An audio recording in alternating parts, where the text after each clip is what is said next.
के और MTS में पूछा गया था क्वेश्चन, जो मैं क्वेश्चन बैंक के बुक से मैं लाई हुई क्वेश्चन को। अगर वीडियो अच्छी लगे तो जल्द से जल्द लाइक, सब्सक्राइब और शेयर भी कर दीजिएगा। तो अब चलते हैं कि क्वेश्चन में क्या रहा। क्वेश्चन में कह रहा है पहले क्वेश्चन में कि 2 का संबंध जो है 12 से है, तो 3 का संबंध किससे होगा। तो आप लोग क्या सोच रहेंगे, 2 छक 12 तो 3 तिया 9।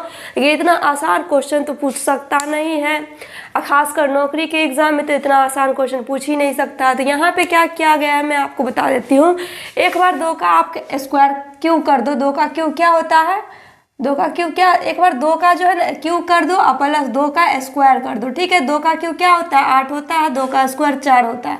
अगर दोनों को जोड़ेंगे तो 12 हो जाएगा, यानी 12 ऑप्शन में है, सॉरी 12 हो जाएगा। उसी तरीके से 3 को करना है। अगर 3 को आप क्यू कर देते हो तो एक बार 3 को स्क्वायर कर दोगे, तो यहाँ पे 3 का क्यू क्या होता है 27 होता है, और प्लस 3 का स्क्वायर क्या होगा 9 होगा। अगर ये दोनों का आप जोड़ देते हो तो कितना हो जाएगा बताइए। अगर इसको और इसको जोड़ोगे तो आपको हो जाएगा 36, यानी 36 ऑप्शन में है। जी है, ऑप्शन बी आपका राइट आंसर हो जाएगा। उम्मीद करते हैं कि आप लोगों को समझ में आ रहा होगा। अगर चैनल को सब्सक्राइब नहीं किए तो जल्द से जल्द चैनल को सब्सक्राइब कर दे। और चलते हैं दूसरे क्वेश्चन पे। दूसरे क्वेश्चन में क्या कह रहा है कि 2 का संबंध अगर 10 से है, 3 का संबंध अगर 30 से है, तो 4 का संबंध क्या होगा। यहाँ पे क्या किया गया, अगर आप 2 का क्यू कितना होता है, 2 का क्यू कितना होता है, अगर 2 का क्यू अगर हम कर देते हैं, 2 का क्यू कितना होता है 8 होता है। 8 में अगर यही 2 अंक को हम जोड़ देंगे तो कितने हो जाते हैं 10 हो जाते हैं। उसी तरीके से 10 को, उसी तरीके से 3 को करेंगे। अगर 3 का क्यू कर देंगे तो 27 हो जाता है। अगर 27 में 3 को जोड़ देंगे तो 30 हो जाता है ना। बस इसी तरीके से आप इसको भी 4 में कर दो, 4 में, यानी 4 का क्यूब कितना होता है 64 होता है। 64 में अगर हम 4 जोड़ देंगे तो कितने हो जाएंगे 70। 70 ऑप्शन में है कहीं, एक मिनट, 64 में 4 जोड़ेंगे तो कितना होगा 70 नहीं होगा 68 होगा। 68 ऑप्शन में है, 68 ऑप्शन सी आपका राइट आंसर हो जाएगा। इसी तरीके से रीजनिंग के क्वेश्चन को सॉल्व किया जाता है। रीजनिंग बहुत आसान सब्जेक्ट है अगर समझने लगो तो।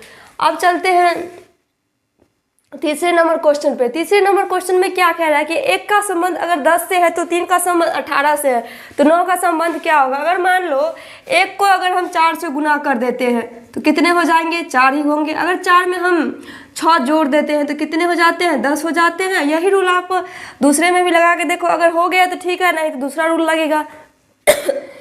अगर दूसरे में क्या है 3, अगर 3 को हम 4 से गुना करते हैं तो 4 तिया 12, 12 में अगर हम 6 जोड़ देते हैं तो कितने हो गए 18, यानी कि यहाँ पे 18 है, यानी कि यही रूल लगेगा। ठीक है ना। अब 9 में चलते हैं। अगर 9 को हम 4 से गुना करते हैं तो 9 चौक 36, अगर 36 को हम 6 में जोड़ देते हैं 6, तो 36 में 6 जोड़ेंगे तो 42 हो जाएगा, यानी 42 ऑप्शन में है, 42 है, यानी ऑप्शन ए आपका राइट आंसर हो जाएगा। अब चलते हैं चौथे नंबर क्वेश्चन पे। चौथे नंबर क्वेश्चन में क्या कह रहा है 4 का संबंध अगर 12 से है तो 5 का संबंध किससे होगा। आप लोगों के दिमाग में चल रहा है कि 4 तिया 12, 5 तिया 15, लेकिन ऐसा नहीं है। 15 तो ऑप्शन में नहीं देखने को मिल रहा है। यहाँ पे दूसरा रूल लगेगा। मैं फिर बता रहा हूँ कि इतना आसान क्वेश्चन एग्जाम में नहीं पूछ सकता है। इसमें क्या किया गया है, अगर 4 का हम स्क्वायर कर लेते हैं, 4 का स्क्वायर कितने का हो जाता है 16। अगर 16 में से हम 4 घटा देंगे तो कितने हो जाते हैं 12 हो जाते हैं। 12 है, जी हाँ, यानी 12 है। तो बस उसी तरीके से 5 का स्क्वायर कर देंगे तो 25 हो जाता है, और 25 में से यही 5 को अगर हम घटा देंगे तो कितने हुए 20 हो जाएगा। तो 20 कहीं ऑप्शन में है, यानी कि ऑप्शन बी आपका राइट आंसर हो जाएगा। अब चलते हैं 5वें नंबर क्वेश्चन पे। 5वें नंबर क्वेश्चन पे कह रहा है कि अगर 34 का संबंध 169 से है तो 23 का संबंध क्या होगा। यहाँ पे क्या किया गया है, अगर आप 3 का स्क्वायर कर दो, 3 का स्क्वायर अगर कर दोगे आप, और 34 है ना, तो 3 को स्क्वायर किया, 4 का भी स्क्वायर किए, तो यानी कि 3 का स्क्वायर क्या होता है 3 का स्क्वायर 9 होता है, 4 का स्क्वायर क्या होता है 16 होता है। बस यही जो है ना, फिर इसको यानी कि जो अंतिम में उसको पहले ला दो, जो पहले उसको अंतिम में धर दो। 16 अंतिम में, 16 पहले धर दिए, 9 बाद वाले, पहले वाले को 9 बाद में रख दिए। अब वही है यहाँ पे 169 पूर जाता है। बस यही ट्रिक आप इसमें भी अपनाओ, यानी आजमाओ कि 23 में अगर 23 को हम 23 लिख लिए, अगर 2 का स्क्वायर करते देते हैं 3 का भी स्क्वायर कर दिए, 2 का स्क्वायर कितना होता है 4 होता है, 3 का स्क्वायर 9 होता है। अगर पहले 9 को ले आएंगे 4 को अंतिम में रख देंगे तो कितना होता है 94 होता है ना, यानी ऑप्शन में 94 है, यानी ऑप्शन ए आपका राइट आंसर होगा। अब चलते हैं छठे नंबर क्वेश्चन पे। छठे नंबर क्वेश्चन में कह रहा है कि 6 का अगर संबंध 18 से है तो 7 का संबंध किससे होगा। यहाँ पे क्या किया गया है कि 6, अगर 6 का हम स्क्वायर करते हैं तो कितना होता है 36 होता है। अगर हम 36 को, यानी 36 हम लिख रहे हैं 36 होता है, अगर 36 को दोनों अंक को हम गुना कर देंगे तो 6 3 18 यानी 18 हुआ ना ये। उसी तरीके से आप 7 को करके देखो, 7 का स्क्वायर क्या कितना होता है 49 होता है। 49 को दोनों अंक को गुना कर दो 9 चौक 36 यानी 36 है ऑप्शन में, 36 यानी ऑप्शन ए। तो चलते हैं अगले क्वेश्चन पे। 7 क्वेश्चन में क्या कह रहा है, 7वें नंबर क्वेश्चन में क्या कह रहा है कि अगर 42 और 37 का संबंध 17 से है, 11 84 का संबंध 13 से है, 74 93 का संबंध क्या होगा। यहाँ पे यही पूछा गया है, यानी प्रश्नवाचक चिन्ह दिया गया है। तो यहाँ पे क्या है, ऐसे क्वेश्चन में बच्चे लोग बहुत जल्दी कंफ्यूज हो जाते हैं कि क्वेश्चन बनेगा कैसे। आसान भी होता है तो सोचते हैं कि बहुत हार्ड है, तो यहाँ पे चलते हैं कैसे होगा। यानी ये 42 है, 42 और 37 है। अगर ये यानी कि पहले अंक को अंतिम वाले अंक को जो है ना क्या करना है जोड़ लेना है। तो दोनों को 4 को और 7 को जोड़ेंगे तो कितने होंगे 11 हो गए। और ये दोनों बीच में जो है ये दोनों को गुना कर देना है, 3 दूनी 6, और ये दोनों को अगर हम जोड़ देते हैं तो 17 हो जाता है, यानी कि यहाँ पे 17 है। उसी तरीके से इसको भी किया गया है।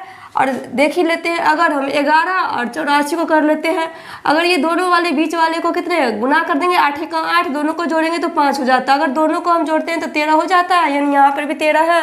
तो यहाँ पर भी यही रूल अपनाएंगे, यानी 74 को अगर हम और 93 को अगर ये दोनों गुना करते हैं तो 36 हो जाता है। ये दोनों को जोड़ते हैं तो कितने 10 हो जाते हैं। अगर दोनों को जोड़ते हैं तो कितने होंगे 46 होंगे। 46 ऑप्शन में है, यानी ऑप्शन सी आपका राइट आंसर हो जाएगा। तो इसी तरीके से रीजनिंग का क्वेश्चन को सॉल्व किया जाता है।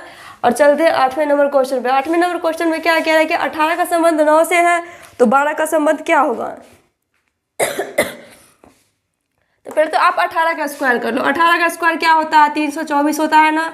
अब ये तीनों अंक को हम जोड़ लेंगे तो कितने होंगे 3 2 5 यानी 9 हो जाता है। वही रूल आप 12 में भी अपनाओ। 12 का स्क्वायर क्या होता है 144 होता है। 144 को अगर जोड़ देते हैं तो कितने होंगे 9 होंगे, यानी 9 ऑप्शन में है, ऑप्शन ए राइट आंसर हो जाएगा। अब चलते हैं अंतिम क्वेश्चन पे। कह रहा है कि 23 का संबंध 49 से है, 34 का संबंध 913 से है, 16 से है, तो 97 का संबंध क्या होगा।